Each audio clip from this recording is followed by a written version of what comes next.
തമിഴ്നാട്ടിലെ വിശാലമായ കൃഷിയിടങ്ങളാണ് ഈ കാണുന്നത്. ഈ കൃഷിയിടങ്ങളുടെ ഓരം ചേർന്ന പാതയിലൂടെ ഞങ്ങൾ പോകുന്നത് ഒരു മഹാക്ഷേത്രം തേടിയാണ്. ഭാരതത്തിൻ്റെ വിശ്വാസ ചരിത്രത്തിൽ ഏറെ പ്രസിദ്ധമായ രാമേശ്വരം എന്ന ക്ഷേത്രം തേടി വാഹനത്തിൽ നിന്നിറങ്ങി ക്ഷേത്രത്തിലേക്ക് നടക്കുകയാണ്. ഇത് ക്ഷേത്രത്തിൻ്റെ പ്രധാന പ്രവേശന കവാടമാണ്. ഇവിടെ നിന്നും നമ്മൾ അകത്തേക്ക് പ്രവേശിക്കുമ്പോൾ അതിവിശാലമായ ഒരു ഇടനാഴി കാണും. ലോകത്തിലെ തന്നെ ഏറ്റവും വിശാലമായ ഇടനാഴിയുള്ള ക്ഷേത്രമാണ് രാമേശ്വരം ക്ഷേത്രം. പുറത്തു മാത്രമേ വീഡിയോ എടുക്കാൻ അനുവദിക്കൂ. നമ്മളിതാ ഈ ഇടനാഴിക്കുള്ളിലേക്ക് കടന്നിരിക്കുകയാണ്. ഇവിടെ നിന്ന് പല വിധത്തിലുള്ള ക്യൂ ഉണ്ട്.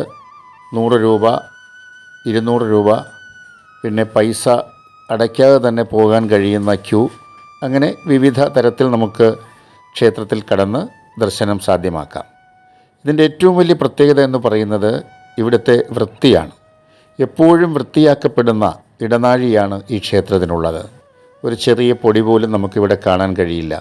അത് നിങ്ങൾക്ക് അവിടെ എത്തുമ്പോൾ ബോധ്യമാകും.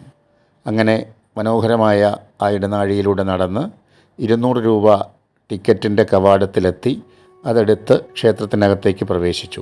ഇനി ഇവിടെ വീഡിയോഗ്രാഫി അനുവദിക്കില്ല. ദർശനമൊക്കെ കഴിഞ്ഞ് പുറത്തിറങ്ങി നമ്മൾ കടൽ തീരത്തേക്ക് നടക്കുകയാണ്.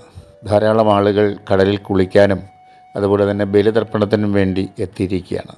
ഇവിടുത്തെ പ്രധാനപ്പെട്ട ഒരു ചടങ്ങാണ് ബലിയിടൽ എന്ന് പറയുന്നത്. മരിച്ചുപോയ പൂർവികരുടെ ആത്മാവിൻ്റെ നിത്യശാന്തിക്ക് വേണ്ടി ഭക്തിയോടെ ബലിതർപ്പണ കർമ്മങ്ങളിൽ ഇവിടെ എത്തുന്നവർ ഏർപ്പെടുന്നു. പൂർവികരെ സ്മരിക്കുന്നു, അവർക്ക് വേണ്ടി പ്രാർത്ഥിക്കുന്നു.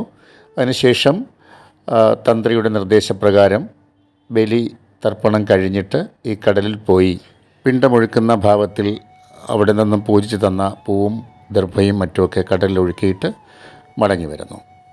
ഈ ക്ഷേത്രത്തിൻ്റെ ചരിത്രം ഏറെ പ്രസിദ്ധമാണ്. ഒരുപാട് കഥകളുണ്ട്.